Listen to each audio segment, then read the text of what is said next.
சிறுகதையின் தலைப்பு தாய்.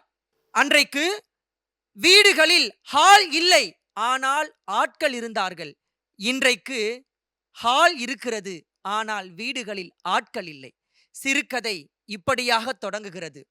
சுதாகர் கடிதம் எழுதியிருந்தான். அன்புள்ள சிவா இந்த கடிதத்தை பார்த்தவுடன் உடனடியாக புறப்பட்டு வந்து நீ அம்மாவை அழைத்து செல்ல வேண்டும் என்று இந்த கடிதத்தை எடுத்து படிக்கிறான் திவா. இந்த விஷயத்தை தன்னுடைய மனைவியிடம் எப்படி சொல்வது?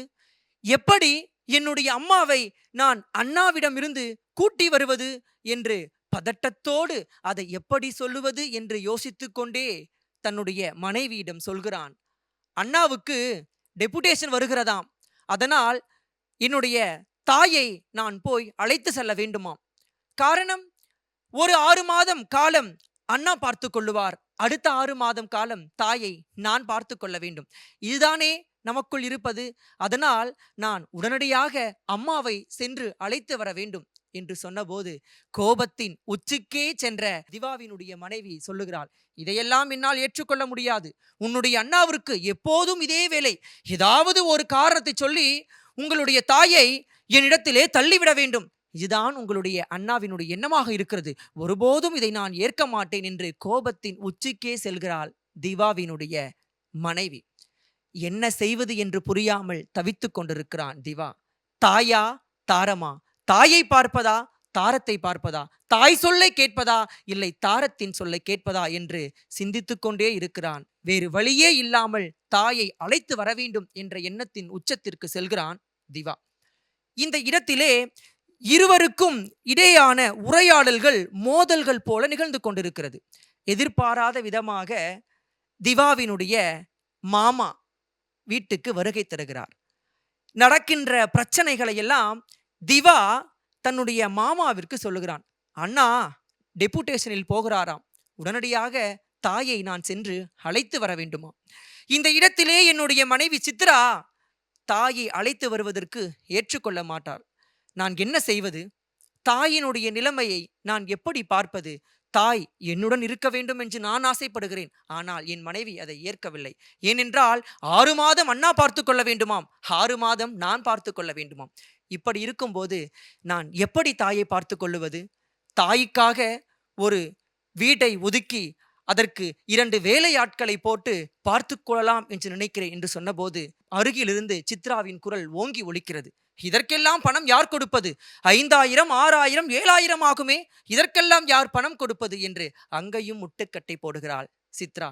அப்போது இந்த பிரச்சனைக்கு ஆக சிறந்த ஒரு தீர்வை கூறுவதற்காக வந்திருக்கிறார் திவாவினுடைய மாமா. கவலைப்படாதே திவா, இனிமேல் உனக்கும் கவலை இல்லை, உன்னுடைய அண்ணனுக்கும் கவலை இல்லை, உன்னுடைய மனைவிக்கும் கவலை இல்லை. ஏன் தெரியுமா?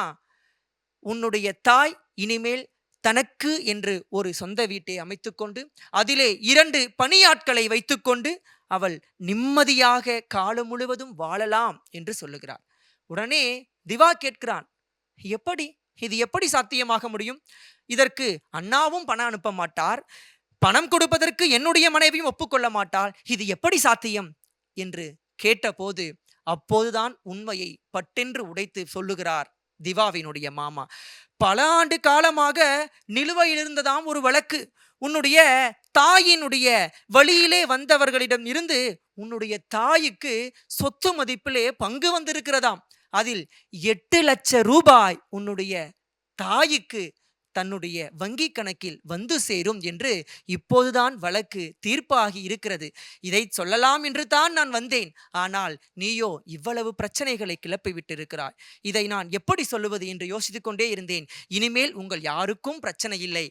இந்த செயலை உன்னுடைய தாயே சொந்தமாக இருந்து பார்த்து கொள்ளுவாள். நீங்கள் யாரும் கவலைப்படாதீர்கள் என்று கேட்டபோது அந்த இடத்திலே திவா ஒரு கேள்வியை வைக்கிறான். பணம் வருகின்ற விஷயம் என்னுடைய அண்ணா, அதாவது வெளிநாட்டிலே இருக்கிறானே என்னுடைய அண்ணா சுதாகருக்கு தெரியுமா? செய்தி சொன்னீர்களா? இல்லை, இப்போதுதானே வழக்கு தீர்ப்பாகி இருக்கிறது, இனிமேல் தான் உன்னுடைய அண்ணாவிற்கு தந்தி எழுத வேண்டும் என்று சொன்னபோது அந்த இடத்தில் திவா சொல்லுகிறான், வேண்டாம், அண்ணாவிற்கு தந்தியெல்லாம் அனுப்பாதீர்கள், தாய் என்னுடனே இருக்கட்டும். நான் போய் தாயை அழைத்து சென்று வந்து விடுகிறேன் என்று சொல்லுகிறான். அப்போது அந்த இடத்திலே சுதாகரும் ஒரு கடிதத்தை எழுதி அனுப்பியிருக்கிறான். என்ன என்று பார்த்தால், எனக்கு டெபுடேஷன் கேன்சல் ஆகிவிட்டது, அதனால் தாயை நான் அனுப்புவதாக இல்லை, தாயை நானே பார்த்து கொள்ளுகிறேன் என்று சுதாகரும் கடிதம் எழுதியிருக்கிறான். இந்த இடத்திலே கதை இப்படியாக நிறைவு பெறுகிறது. என்ன என்று பார்த்தால், பணத்திற்கு இருக்கின்ற மதிப்பு கூட பாசத்திற்கு இல்லை. இந்த இடத்திலே பணம் பெரியதா பாசம் பெரியதா என்ற ஒரு கேள்வி எல்லோரையும் ஆச்சரியத்திலும் கேள்வி மலையிலும் பொழிய செய்கிறது. என்ன என்று பார்த்தோமேயானால், இந்த கதையின் மூலம் சுஜாதா அவர்கள் இந்த சமூகத்திற்கு சொல்ல வரும் கருத்து என்ன? வீட்டின் பெயரோ அன்னை இல்லம், அன்னை இருப்பதோ அநாத இல்லம்.